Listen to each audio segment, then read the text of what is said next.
So, my name is Jennifer Moore. I am the author of the book Empathic Mastery and also an author of two of the Wellness Universe books, 25 Tools for Stress Relief and also 25 Tools for Goddesses. And I wanted to talk today about the impact of being highly sensitive and empathic in the middle of when essentially the world is on fire. One of the things I have found again and again as I've been talking with people and I've been working with people over the years is how many people actually are empathic and don't even know it. And I think that part of the reason that this is the case is that we don't have a lot of emotional intelligence in our culture. And when people are feeling a lot of intensity, so frequently they're told that they are too sensitive, that they're overreacting, that they are taking it too personally, that they should just calm down, get over it. And the thing is that this really impacts us in doubting ourselves, in doubting our intuition, in doubting our feelings about what's actually going on. And what happens is we start to dismiss these feelings. So, a lot of times people will be feeling a lot of intensity, not necessarily know where it's coming from, not necessarily know why they're feeling that way. But because of the messages that they've grown up with, almost all of us in this culture seem to have grown up with, we tend to downplay it, we tend to dismiss it, we tend to not take it so seriously. And the problem with this is that when we are in the middle of a world crisis like this, not only are we feeling our own stuff, but we will often absorb and take on the thoughts, the feelings, the energy, the sensations, the distress. Sometimes, if we have a lot of sensitivity and are very intuitive, we'll actually feel things coming from the future. And the problem with all of this is that it can really, really rattle us. It can really shake us to the core.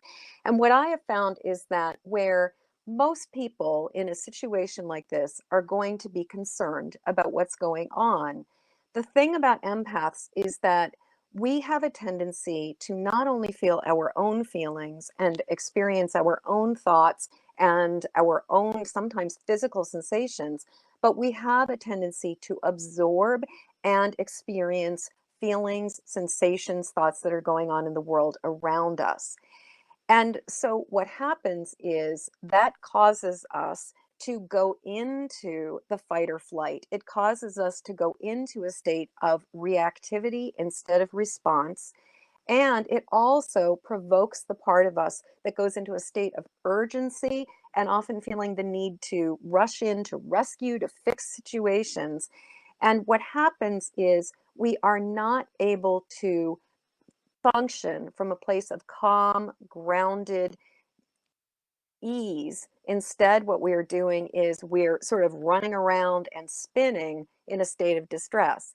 Now, I want to say that in my experience, one of the reasons why so many of us are so inclined to rush in to rescue is because, as highly sensitive, empathic people, we feel better when other people feel better. And so it's very, very understandable that we want to feel better. It's very understandable that we're going to want to try to alleviate pain because when other people are feeling pain, we feel it too. The thing is, if you've ever been around anybody when it comes to learning their life lessons, we kind of know that a lot of times the only way out is through. And people often need to become sick and tired of being sick and tired before they are able to make a change for themselves. So when we rush into rescue, we are preventing people from dealing with and feeling what's going on for themselves. What I have noticed is that as we become more comfortable with our own feelings and we address our own triggers, our own memories, the things that get activated, because that's the thing, as a highly sensitive empathic person, not only are we taking on and absorbing the energy that's coming from the world around us, but we're also going to get our own stuff activated. And more information is coming out that is showing us that we inherit trauma in our DNA. And if you're like me and you believe you've had past lives, you also bring trauma from past lives into your experience. So not only as an empath are we getting sort of our bars rattled, the cage is getting shaken by the outside world, but also because of the energy that is coming in at us and to us.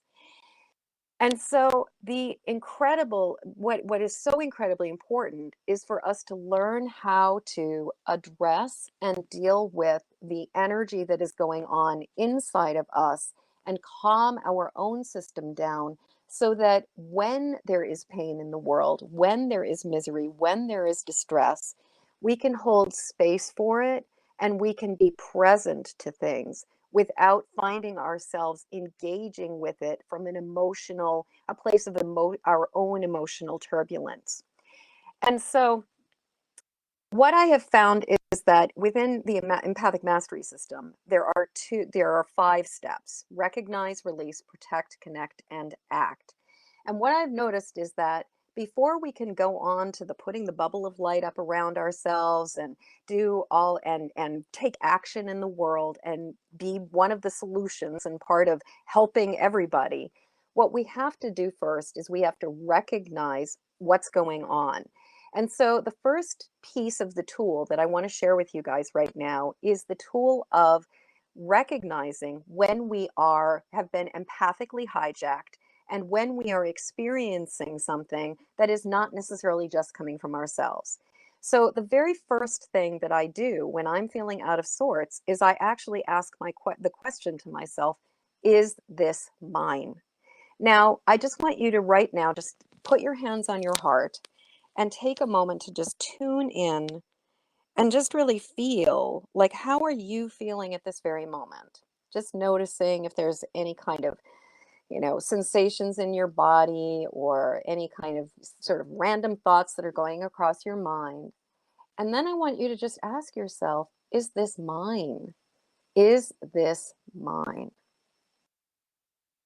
And the next way or the next piece of the question you can ask yourself after that is, where or what, if this isn't mine, or is part of this mine, is part of this coming from someplace else? And if this is coming from someplace else, do I know where it's coming from? And you don't necessarily need to know. Like, if you recognize that this is not mine, then the next piece of this is about allowing yourself to let it go and not carry it inside of your body.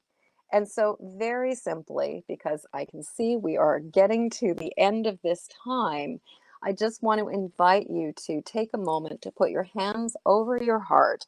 And what we're going to do is we're going to breathe in to calmness and peace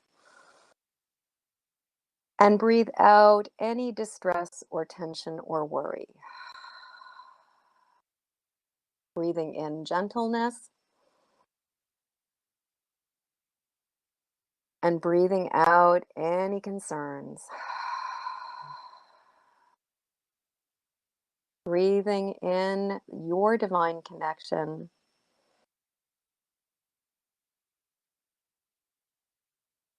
and really just exhaling out all the extra stuff.